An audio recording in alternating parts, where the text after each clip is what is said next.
आ रहे। पहले तो चूंकि अवेयरनेस नहीं थी, लोगों को पता नहीं था, तो इसलिए हमें भी पता नहीं था। इक्का दुक्का दिन में 3-4 मरीज आते थे। अब तो 20 से लेकर 50 मरीज भी हम देखते हैं, 60-70 मरीज भी हम देखते हैं। लोगों को पता चल गया तो अब आते हैं इधर हमारे पास। और वाकई जिस तरह है तो ये बहुत ज़्यादा है, और ज़्यादा होता रहा है और हो जाएगा भूचाल की तरह।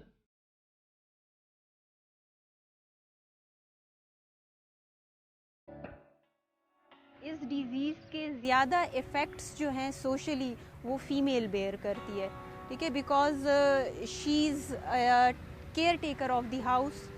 वो बच्चों का भी केयर करती है, घर का भी केयर करती है। And they also say that, वो ये भी कहती हैं कि हमें इस डिज़ीज़ की वजह से अपने पार्टनर से आइसोलेशन फ़ील होती है, अपने बच्चों से आइसोलेशन फ़ील होती है।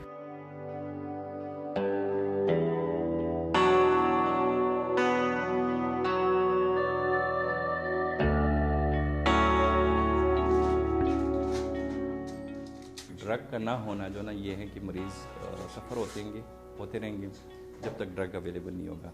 और ड्रग अवेलेबल होने के बाद जब जो पॉजिटिव केसेस हमारी कम्युनिटी में हैं वो कम से कम उनकी ट्रीटमेंट हो जाएं, तो फिर वो इन्फेक्शन का कंट्रोल करना और डिजीज़ का कंट्रोल करना हमारी बस की बात होगी।